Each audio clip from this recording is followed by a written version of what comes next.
Welcome to Feature Fanatics, where we talk about all the movies that have us obsessed, excited, and inspired. I'm Gal, and today we're joined yet again by guest host Ben. How are you doing? Doing great. How are you? I'm good. We've seen each other a lot in person lately, but I haven't seen hmm you in the podcast world since our Indiana Jones episode, which has been one of our most Yeah. viewed on YouTube. And today we're joining forces again to discuss the career of a versatile and beloved actor that's been nominated for 10 Oscars and won none so far, though that may change soon. And that's Bradley Cooper. And we're also joined by one of our favorite Canadian movie critics. You may know him from the Popcorn and Soda channel. It's your boy Tallal Azim here today in the Feature Fanatics room joining us. Hey everyone, thank you so much for having me, Gal. Ben, it's a pleasure to meet you, and Happy New Year to all of you guys. Yeah, of course, this is our first stream of the new year of 2024, and I think it's a very fitting one considering how much buzz this man has been getting thanks to a movie that we'll be talking about. But Bradley Cooper has had a really lovely career. He's been an A-list actor for a very long time now. He was, I guess, his rise to fame was probably around the time he did the Hangover movies, and then he also took on, Limitless, and he really became a movie star. But he also proved himself really quickly as a dramatic actor. He's collaborated with David O. Russell, Todd Phillips, Clint Eastwood multiple times, and he's even voiced our favorite raccoon of all time. Yeah, it's he's quite a bit of diverse filmography from animation all the way up to live action. So I think he's one of the great actors in this generation for sure. Yeah, and I mean he also managed to make like one of the most seamless transitions into directing himself and being like a really skilled filmmaker, the way Ben Affleck made a lot of movies and starred himself. And yeah, again, he's a really special one, and he's also been People's Sexiest Man Alive. He's also produced Joker and so on. So whether he's a heartthrob action hero, Oscar darling, he's got it all. And the way we've sort of formatted this is we've each decided to choose one film that we want to highlight his performance in. And so we're going to discuss some 3 movies from throughout his career before reviewing Maestro. So in chronological order, we're going to start with my pick because that's the one that came out first. And that's Silver Linings Playbook. It was directed by David O. Russell, and the cast is insane. You had Jennifer Lawrence, Robert De Niro, Jackie Weaver, Chris Tucker. And yeah, this movie was nominated for Best Picture, I believe Best Director as well. And yeah, I first watched this movie actually when I wasn't even 13, I think. And I automatically just loved it because the drama was super like weighty, but super heartfelt as well. I mean, let's start with you, Talal. What was your first exposure to this movie? Yeah, you know what? It's interesting, Gal. Like it came out. I feel like this is the first like Bradley Cooper dramatic coming out party almost after the Hangover movies. And of course, like I was late to the party when it came to the Hangover. I watched it like a year after it came out. And then I watched it. I'm like, wow, this movie's just amazing. But I remember just being like struck by Bradley Cooper because I've seen him in like TV show appearances here and there, but having seen him in that movie, I'm like, this guy's got screen presence. And then in a movie like Silver Linings Playbook, he's now surrounded by a whole completely different type of actors, right? Compared to the Hangover, where you have such comedic geniuses. So watching this movie, I think it was his coming out party because you got to see a range of him that you don't see in The Hangover. And I was just blown away by his performance. You could tell that he's got just that dramatic chops and his timing with Jennifer Lawrence. Like it was a great movie. Ben, any thoughts? Yeah. So one of the things that struck me about this movie, and I watched it relatively recently, is the cast is really, really stacked. Seeing Jennifer Lawrence in there, who was great in the film, and Robert De Niro as well, but even with these two actors who are doing fantastic in that movie, but I feel that Cooper's performance is a really standout in that film. It's very it's really sometimes hard watching him go through the movie, because he's trying so hard to achieve his goal, and everyone around him is like, no, come on, man, like, please don't. And he's so set on like getting what he wants. He's like, if I try, I will accomplish exactly what I want, and everyone's like, no. But it's really awesome to see him like push through that, and I find the resolution of the movie very sweet. Yeah, it's almost like it's a very showy role for him, and he's really giving it his all because his character is super outspoken, but also because he suffers from bipolar. He sometimes does things very erratically. One scene that always really got me was when he's like, he wakes his parents up in 4 a.m, looking for his wedding video, because the context is that he, like, his marriage split up after he found his wife cheating on him, and he beat his her like side side guy very hard, and then he was sent to an institution for a bit, and now he's back, and he's still not really reconciling with the fact that his marriage has ended. So the reason he goes into this whole dance contest with Jennifer Lawrence is to win her back, which is very naive. But then he and Jennifer Lawrence form this beautiful connection. And let's just talk about Jennifer Lawrence for a sec, because she is incredible. I mean, it takes a feat to win the Oscar for Best Lead Actress at age 22. And she did this the same year that the first Hunger Games came out. And so she was definitely the talk of the town. And I absolutely think that she deserved her Oscar. I always remember the diner scene where she throws her food on the floor and goes all out. And I'm sure this movie has its haters, for those who might say it's like overacting, but I absolutely love her turn here. And the connection that they start every time they're bickering, I think it's just priceless. Yeah, no, I totally agree with you. And I think a lot of Bradley's success is to do with Jennifer as well. Yeah. Yeah. I think the more like humorous parts in the movie for me, but they're also like a little bit painful to watch, is when Cooper is so like unbelievably blunt with like when he's at the dinner when he meets Jennifer Lawrence's character. Everyone's like, her husband died. Don't ask. The first thing he asks is like, how did your husband die? That's like the first thing, and he's so unbelievably like blunt about everything, and like it's a very interesting watch. Yeah, from the start, their connection is really interesting. Even down to like the dinner scene at her sister's house, who's played by Julia Stiles.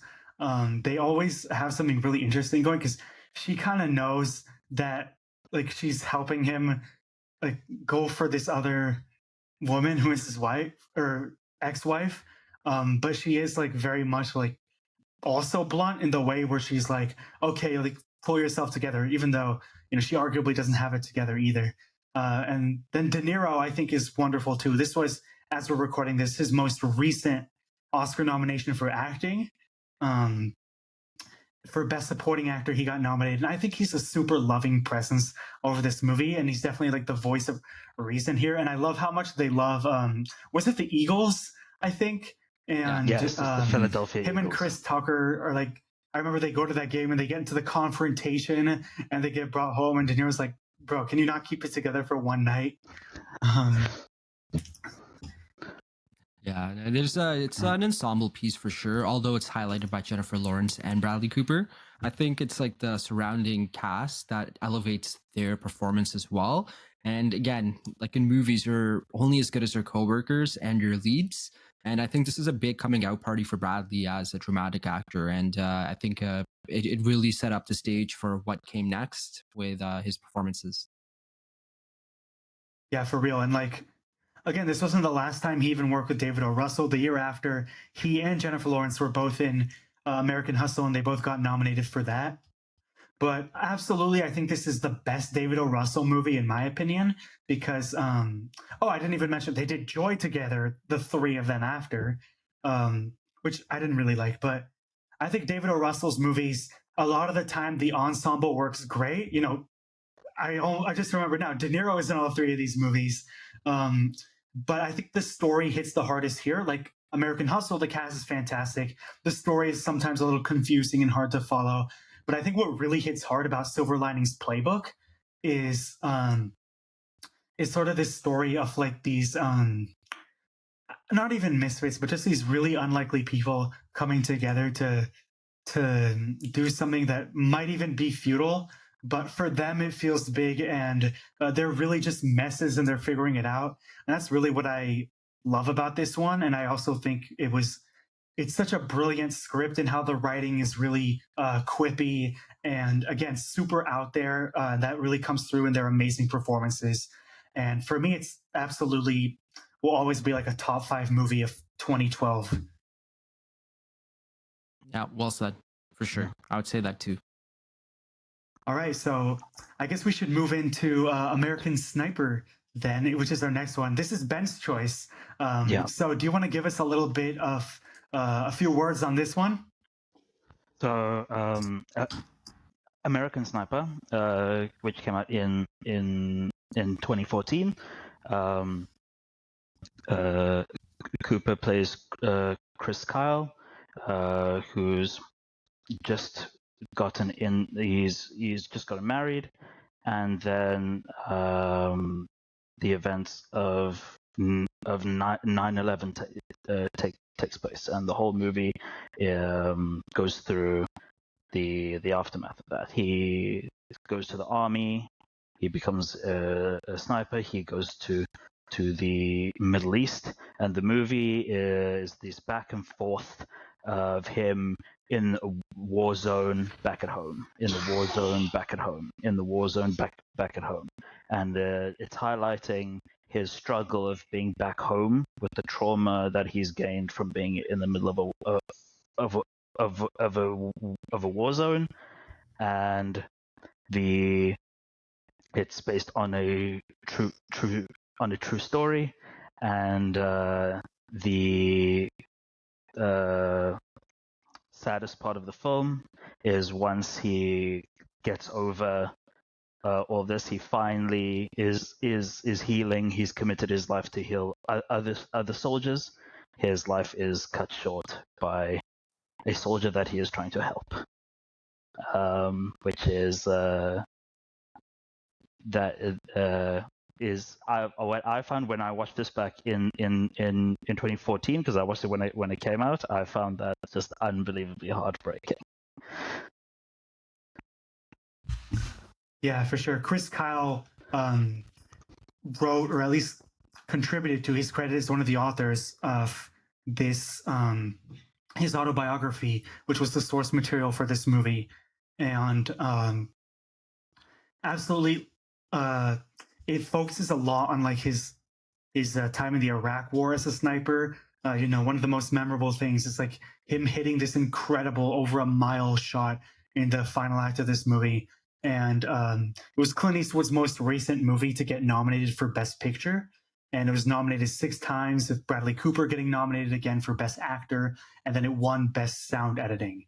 So his performance here is, again, really rough, because you see how many dilemmas you come into in the situation of war when you're in combat. There's that famous scene from the trailer where he's like, is this kid carrying a bomb or is it just a toy? And he has to make like this split-second decision on that subject.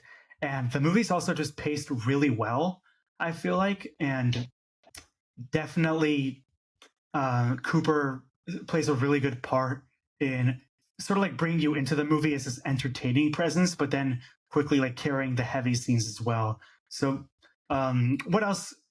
Let's expand a bit. Like, what do we love about his performance here?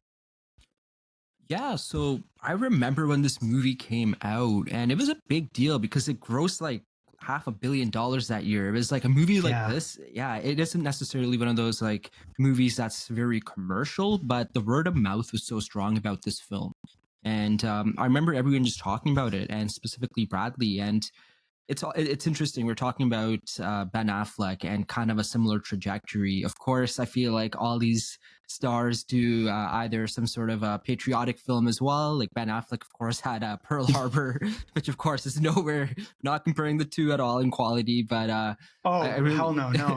no, we're not even gonna go there. But I feel like this is another one of the next steps that Bradley took to show his dramatic chops, because it really, really shows you again the costs of war that are just even outside when the war is done for someone, and how they have to live with so many different types of traumas, PTSD, all these things. And I think it was great direction from Clint Eastwood, who I think got the best out of Bradley in this guy who you can't really connect with, just big burly guy, but then you start peeling the layers of his life and you realize that he's been through a lot, and that's what war does to someone. So I think Bradley did a great job of showcasing what it feels to be a human inside of a war. Yeah, so there's um, a lot of great scenes that he carries. Sienna Miller is great too. This was one of her first like really noticeable roles, I would say. Um, and in terms of how this holds up, there's first of all, I'd say as a war film and as a biopic, it holds up pretty well. But it has, in years after, gotten its critics about, like you said, being sort of like patriotic nonsense or like pro-American propaganda, which I've heard around a lot. I don't know how accurate that is at all. And also, the other big complaint is the fake baby Right. in that one scene. So, what do we think in terms of how well this movie holds up today?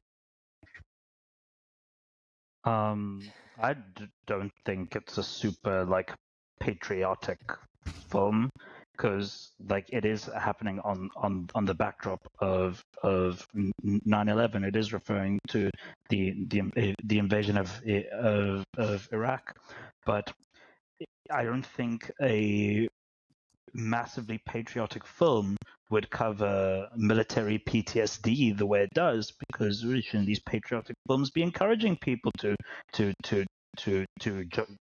join the military? But yeah, it's actively telling people like, yo, you're gonna get screwed up if you go, like you're just permanently at war in your mind. Even when you're done, you're still scarred. I wouldn't call it a patriotic film because of that. Absolutely, that part definitely helps like tone down, I guess, the patriotism season. I think the war scenes are portrayed in such an immersive way. Um, like like with all the what was it, like the sandstorms, like him getting almost lost in one scene, or how quickly like battle or death can come in such an awful situation. And definitely in terms of Clint Eastwood's most recent movies, I think it also holds up because um, he's had some duds lately. I would say like The Mule was okay. 1517 to Paris wasn't great. Richard Jewell was really good in my opinion. Sully I thought was great, but this one definitely holds up in terms of recent memory and in terms of like awards love, I guess. Besides maybe Invictus, which was also pretty well received, there were others like where he tried to be like these hard hitting biopics like J. Edgar and 1517 to Paris and so on, where people just really didn't like click with these. But this one definitely even like didn't have that much awards buzz starting out, and then it got nominated for 6 Oscars in the end, which definitely, I'd have to like revisit some movies, but I think when I saw it, I would have put it in like my top 10 of that year. And then there's also just the fact that it, like you said, became the highest grossing war movie ever made until it was recently beat by a certain movie that also is now the highest grossing drama and biopic. Um, of course, Oppenheimer is what we're talking about. So, yeah, it's just, I guess, a good one to revisit. Like, it's, I guess, accessible in the way it tells the story, but also heavy in how it tells this stories of like PTSD. Even though I honestly can't decide if I would prefer this or something like The Hurt Locker. I don't know. What are your takes on this, like in terms of where it holds up in the war genre as a whole? Yeah, that's an interesting one, Gal. It's got its own place for sure within that genre where it really tackles, again, as Ben mentioned, how war doesn't just end on the battlefield. It's almost a war you bring back home in your everyday life inside your mind. And I think it's got that great psychological, like realistic view on how people get affected by it. A movie like The Hurt Locker, of course, I think a little different in terms of the overall scope of a war movie, or even just in general, any war movie, like just anything I've seen. I think this is its own niche about an individual story rather than a story about a group of like a squad or anything like that. So I think it's got its own place in there. And I think it's a great movie for anyone to visit if you're looking to see how an individual gets affected by it. Yeah, I definitely agree with you. Even though I feel like personally, I usually prefer like the period war films, like the World War films, like 1917, Dunkirk, War Dunkirk. Horse. But absolutely, there's a place for these films as well. In terms of like more like wars that have happened more recently, I think this one stands out a little more, as well as with The Hurt Locker. Definitely, I would put it over like Jarhead, maybe over Zero Dark 30 or something. Zero Dark 30 I'd actually put pretty high too, but I put it over. I like Lone Survivor, but I'd rank American Sniper a little bit higher than that as well. But yeah, I would say like this and this and The Hurt Locker are probably the highest with war movies. Then like Zero Dark 30 and Lone Survivor are probably the B tier or A tier if that's S tier. I guess. That's fair. Yeah, that's fair. For me, if I was feeling like watching a modern day war film, this would be on my short list of films I would want to watch. I also am more of a fan of like period pieces, World War One, World War Two, but for the modern movies, I think this one's one of the better ones, if not one of the best ones. Absolutely, I agree with that.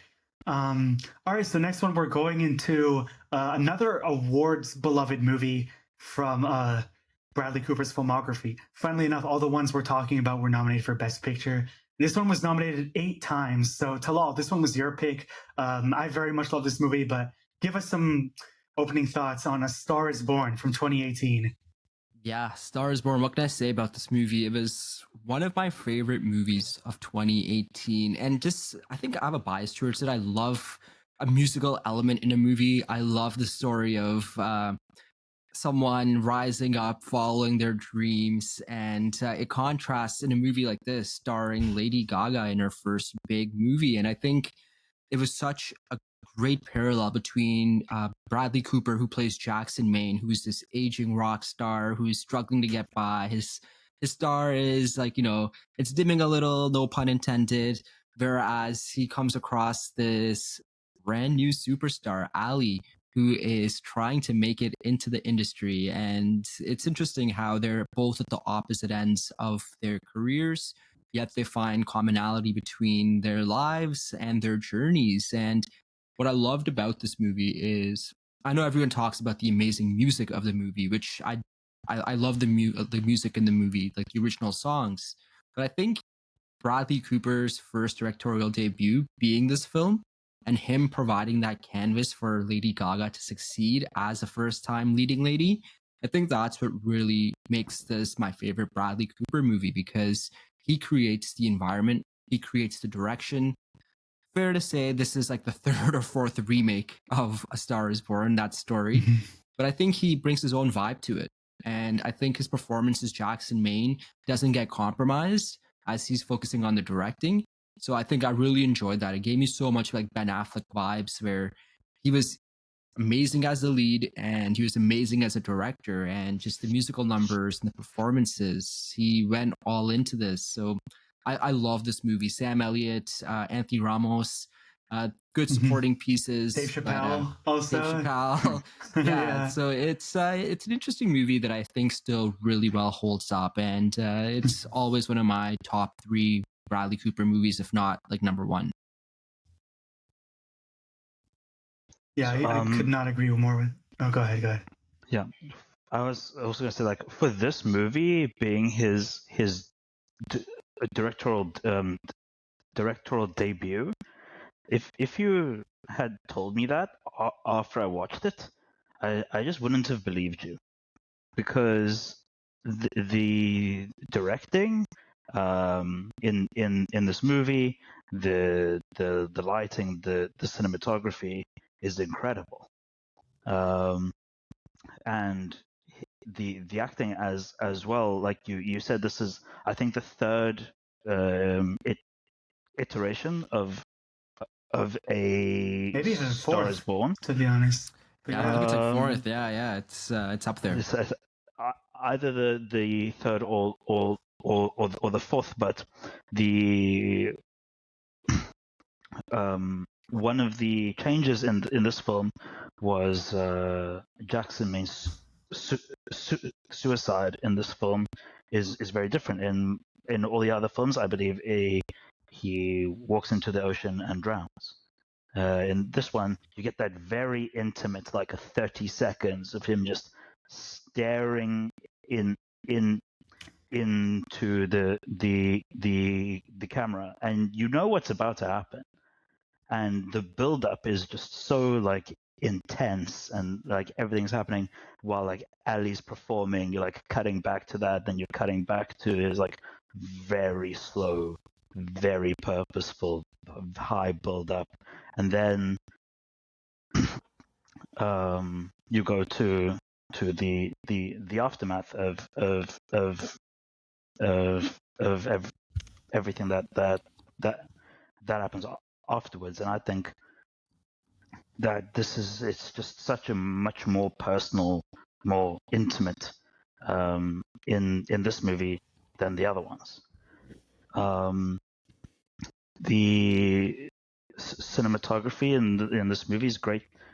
The most like musical films where you have like rock stars, the camera during musical performances most of the time in these movies is like in the crowd. You're like looking at them.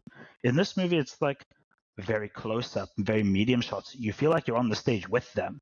It's very intimate on stage. You get to see the romance and intimacy between them happening on the stage while they're performing, which in films normally happens in the more like sexual scenes. Now you're getting it like in a musical performance on stage. Yeah, absolutely. I remember those opening moments. I saw this with my friend. It was a pretty packed theater on opening weekend, and I remember those opening moments of him with the crowd, and then like you said, the camera's very intimate on him, and then he starts playing, and the camera's, for a while, it's just on this long take of him performing pretty close up to him, and you can tell that it's him singing, and like the fact that they insisted on making the music live is a part of it that I really love, on performing it live. And yeah, I just think it's, even like there's a shot of like Lady Gaga walking out of her work singing, and then the title says like "A Star Is Born." Yeah. Like I said, the cinematography is so like meticulously chosen that you can tell it's Bradley Cooper devoting everything into the story. And it's interesting that now this one kind of holds up the best in a lot of film lovers' eyes. Maybe some of the older generation might prefer the Barbara Streisand one, but now if you say "A Star Is Born," a lot of people are thinking Lady Gaga and Bradley Cooper. And I absolutely love their chemistry. And Cooper's sort of like his voice, he kind of makes it deeper in this movie.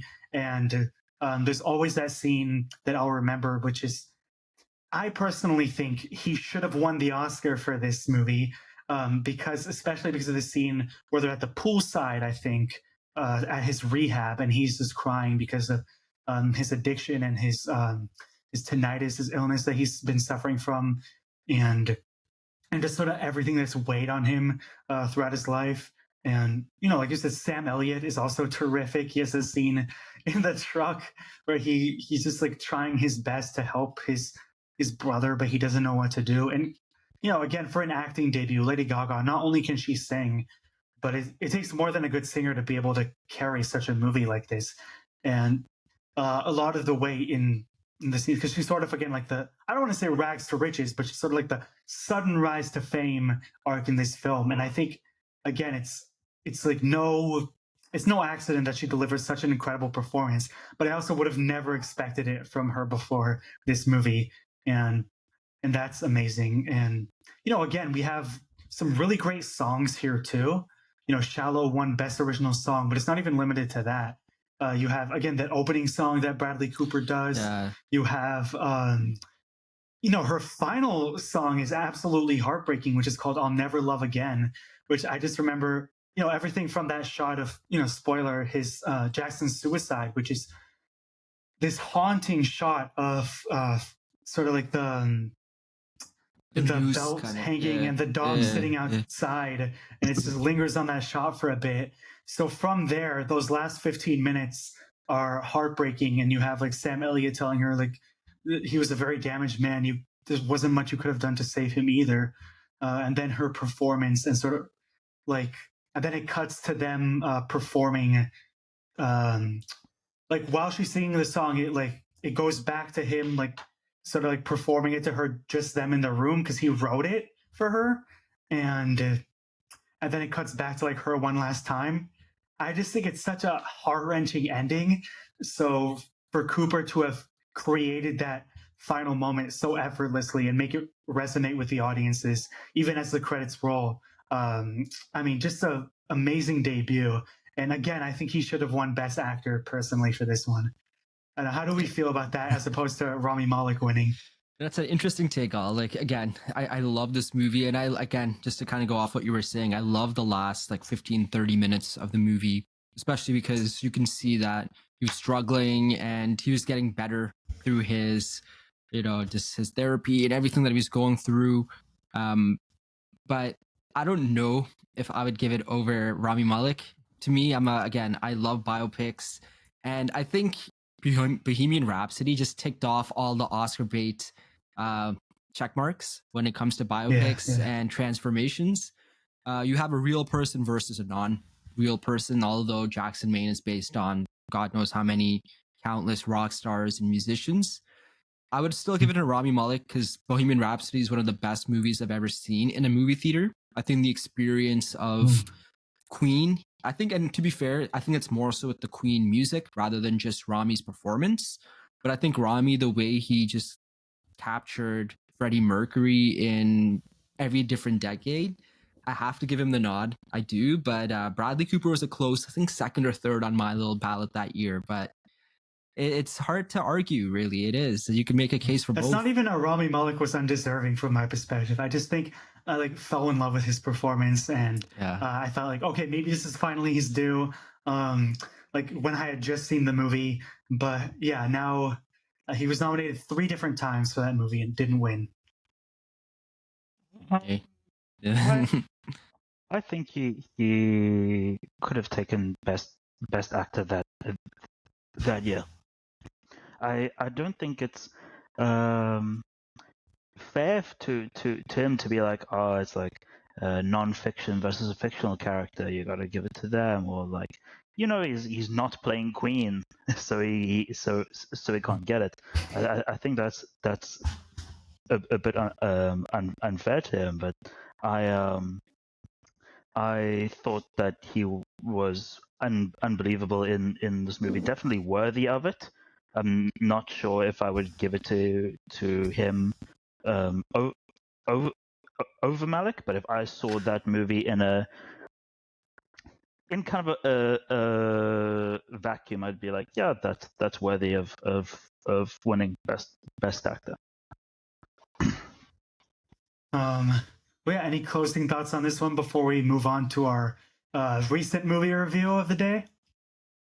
Yeah, just a great movie overall. I think it started Bradley Cooper's second act in Hollywood as a director. Where again, I know we're gonna dive right into that, but I think great effort by Bradley Cooper for creating such a great scene, great space, great environment for all of the actors. So I think it's a great movie, and yeah, kudos to Bradley. Yeah, so it's a great story because while Bradley Cooper was working on this movie, he showed a scene to a little known man by the name of Steven Spielberg while he was looking for someone to direct this project that he was producing called Maestro. And the story that Cooper tells is that right after he saw the shallow scene that Cooper showed to him before the movie was finished, Steven Spielberg said, "You're directing Maestro, dude." And now that's what we have with this movie that we're reviewing. It's of course based on the life of Leonard Bernstein, and especially through the perspective of his marriage with Felicia Montealegre, who's played by the wonderful Carey Mulligan.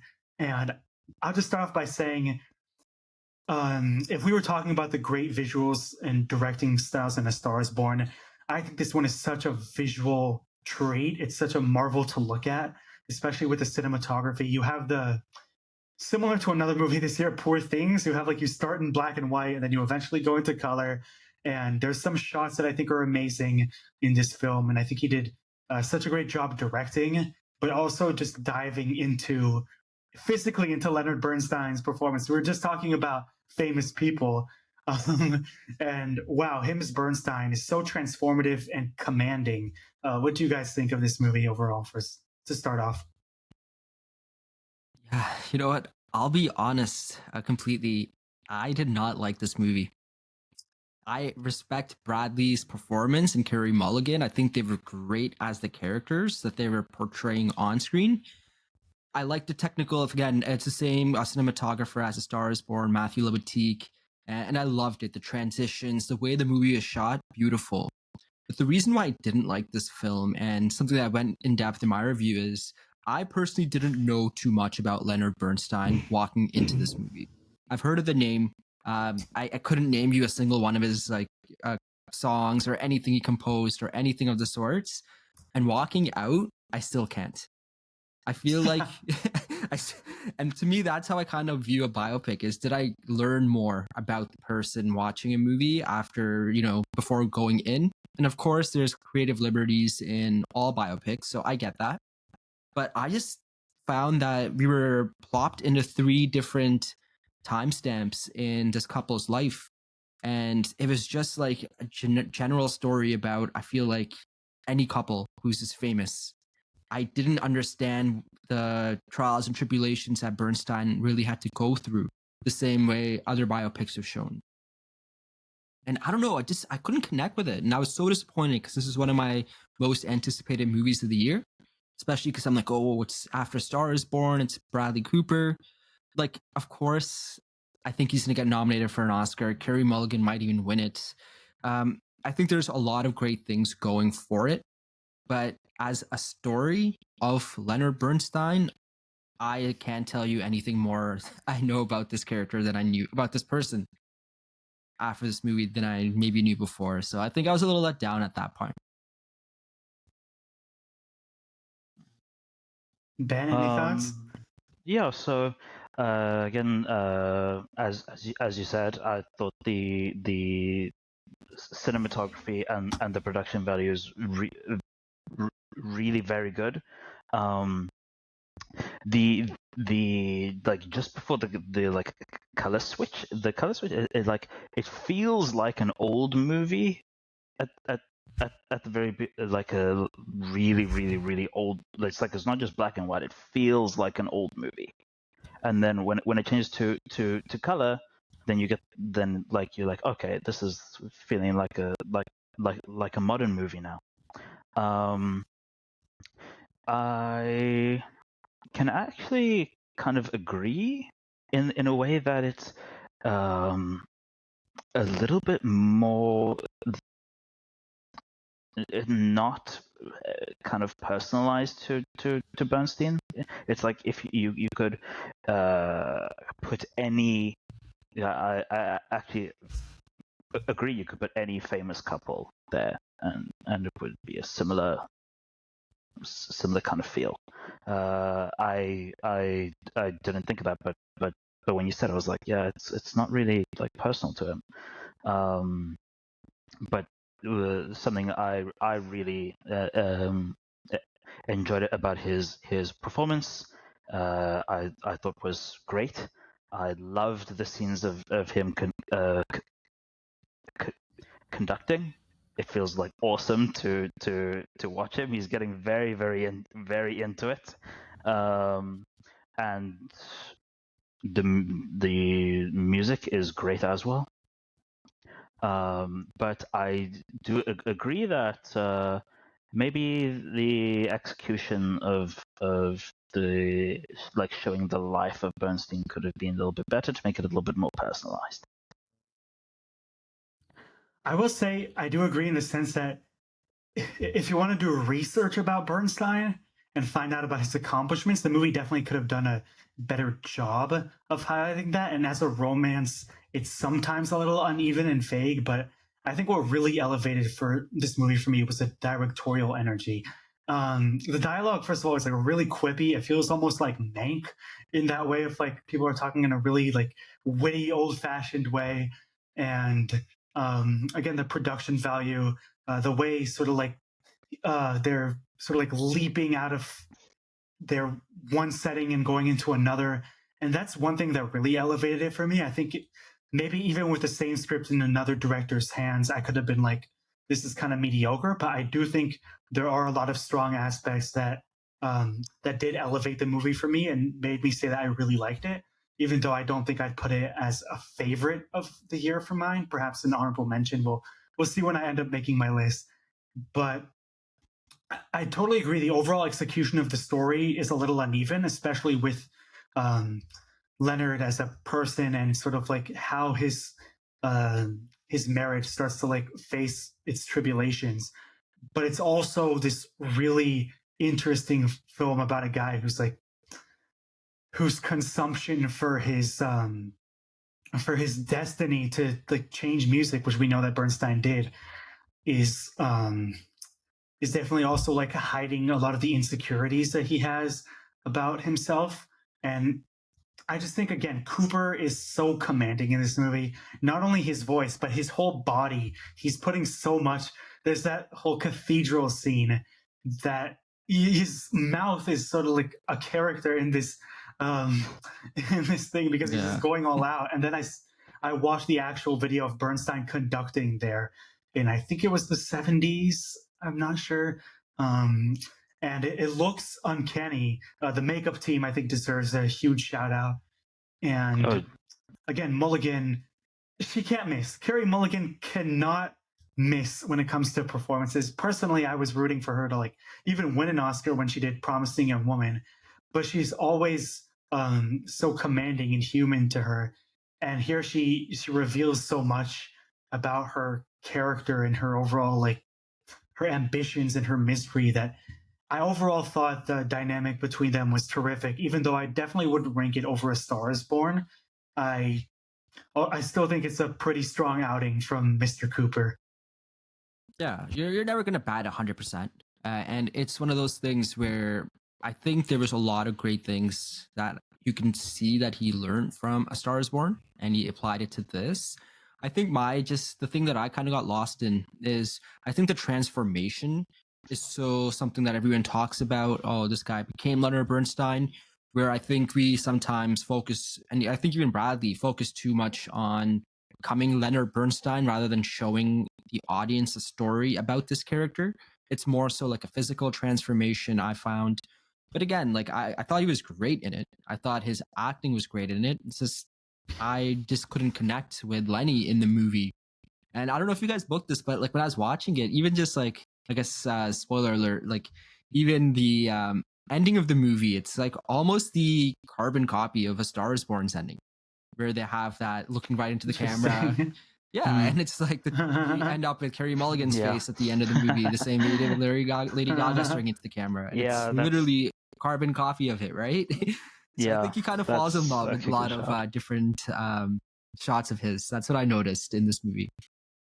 What I will say is, all I'll say is, I do think like definitely in that way, it does often focus more on like Bernstein as a lover than it does as Bernstein as an artist. But that's why I do think I could have used some more about his accomplishments and like a little more impersonal. But again, there's so much about it that elevated it beyond some of the glaring flaws for me.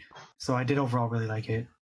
So like I wouldn't call it a like the I think the biggest problem with this movie is it's like it is just a romance movie with these two characters. Rather, it's not about Bernstein. It's a romance movie with Bernstein.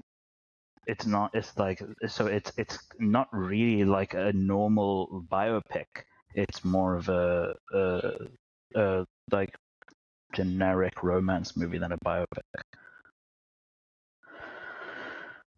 Yeah, I see where you're going with that, Ben. For sure, it's. I definitely understand, even though I wouldn't say generic in that way. Not like generic, but it doesn't work the same as like a normal biopic work going through their like performances in their lives. Rather, it's just going through his romance life. And as you said, like if you want to learn about his professional career, this movie doesn't really give you that. Well, to move on, I guess, into our next segment is something we may agree a little more on, which is this movie's Oscars chances. So we're recording this on January 1st. So we have 23 days until the nominations come out. And so in terms of like Best Picture, it seems like it's getting into a lot of the categories like Golden Globes and Critics' Choice. And though I do think, as opposed to some of the other movies, it does feel a little too like emotionally distant in that way in some ways for me to see it as a winner. But I do think just in terms of like how well it's doing now, I definitely see it getting nominated. Carey Mulligan, I think is probably a lock as well. Here, let's start with that first. Is Best Actress for Carey Mulligan? Where do we think she stands? I think she's behind Emma Stone. I don't know if she's the front runner. It depends, but I think Emma Stone is probably the lead in that. But she's definitely getting nominated, that for sure. I agree, nominated, but I don't think she's the favorite. I don't think she's gonna win just because there are two hard hitters, which is Emma Stone in Poor Things, like you said, and then Lily Gladstone in Killers of the Flower Moon, which I think many would argue is like the heaviest dramatic performance of the year. And I could see the two of them winning for now. I feel like if Carey Mulligan started winning, it would be a bit of like a dark horse. But we'll have to see. I think Bradley Cooper, though, could honestly win Best Actor. And I would not be surprised because, you know, they love their physical transformations. They love the heavy makeup. And they love biopics. But, you know, if he gets nominated for this and for picture and maybe even writing, like he'll be nominated around a dozen times by the time this movie comes out. And I feel like now with this movie, they're going to start itching to want to give him his due, the Academy voters. So a lot of the time there is like a long time coming characteristic when it comes to Oscar voting. But I do think Cooper is for sure a front runner for Best Actor. What do you guys think? Yeah, Gal, I think this is another year where Cooper is going to finish runner-up, man. I think he's running into the DiCaprio thing where every time he had an amazing performance, there was someone else who had a performance of a lifetime. And I think this year, I think it's a lock. I think Cillian Murphy for Oppenheimer. I think Christopher Nolan just made his gold, like, you know, masterpiece. And I think this is the year where Nolan's going to take it. And I think Cillian Murphy, you can't deny. Talking about biopics, I think it's going to be hard to deny Cillian Murphy and what he did with that movie and just the cultural, you know, phenomenon that became. So I think he's going to get nominated. Absolutely. He's an Oscar darling and rightfully so. I think he's a great actor and creative, but he's just running into a brick wall of Oppenheimer this year. You mentioned Leo, and Leo, like, eventually when his actor, you know, like, every dog has his day where it finally happens. It's not today. I also think that Cillian Murphy will take best actor this year, and Cooper will have to wait for his day to come again. Interesting. Well, we'll have to see, because I think we'll get a little more clarity on that once Golden Globe Awards happen, once the Critics' Choice Awards happen, because they're, I guess, pitted against each other. I don't think there's one right now where we can say, like, oh, for sure they're going to win. I have a hunch, though, that it may actually be Cooper's time, but we'll have to see. Like, I don't think he has a shot in winning picture or writing. What I have is this movie getting nominated for picture, actor, cinematography, makeup, film editing, and an actress. But I think also there's a correlation between an acting winner and whoever wins makeup at the Oscars, which is an interesting correlation. So either Oppenheimer wins them both or Maestro wins them both. I do have Oppenheimer winning in more categories than Maestro either, but I definitely think actor and makeup are up for grabs for either of those films right now. Yeah, that's a good point. It's a good point. I think that if Bradley Cooper manages to win Best Actor, then this Oscars this year will be the greatest heist movie of all time. I wouldn't say it's that unlikely, but I'm putting quite a bit of. I do feel that Cillian will win this year. Yeah. You know what? I do think this movie deserves makeup, because the makeup in this movie is, like, insane. The, like, aging is great, but I don't know about actor. You know what? One thing I'll say, Ben, is I agree with you a lot in a lot of the things you were saying. I think Bradley's not even the runner-up or even the third place. I think he gets nominated. I think Coleman Domingo, Paul Giamatti, there's a lot of killers this year in that acting category. Yeah. And again, I think that Cillian's just think this is his year. I think just the way everything happened with Oppenheimer and just this being Nolan's, like, masterpiece almost. I think he's just gonna run into that brick wall again. And sadly, I think he is gonna get his Oscar one day, and it may not even be for acting. I think he may get it for directing or producing, but I just don't think this is the year. It's too many heavy hitters this year. So yeah, Tallal, you're definitely right. I'm a lot more convinced that Cooper has a good chance at winning the gold than you are. But that's not to denigrate Cillian Murphy's fantastic work in Oppenheimer. That's honestly just a testament to how interesting the race will be, and we'll have to see once it plays out. We'll definitely get a lot of more context once the Golden Globes and the Critics' Choice Awards happen. But like you said, there's going to be some hard hitters. I think Best Actor this year is more stacked because we have Bradley Cooper, Cillian Murphy, Coleman Domingo, Paul Giamatti, Jeffrey Wright, and DiCaprio is in there. And Leonardo DiCaprio, right, for Killers of the Flower Moon. That's what I was trying to say. Vying for those 5 Best Actor nomination spots. Although I do think Cooper is at least a lock to get nominated for Best Actor. I think we all agree there. So that concludes our actors show reel for Mr. Bradley Cooper, who again is having one hell of a year, as he often is. So Ben, thank you once again for joining me as our guest host here on the Feature Fanatics. And Tallal, thank you for being such an awesome guest. Tell the viewers where we can find you on social media, YouTube, Instagram, so on.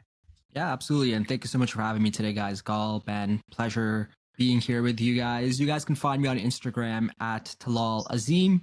And you can find me on YouTube either by searching Popcorn and Soda, or my handle there as well, which is at Tallal Azim as well. And yeah, come check out some of the things that I've been up to. And I had a blast with you guys today. I really look forward to being back on the show and discussing some more films. Absolutely. And thank you guys for watching, and stay tuned for some more content. Oscar related, best of the year related, movie reviews, director spotlights, actor show reels, and so on. I've been Gal, and thank you for watching.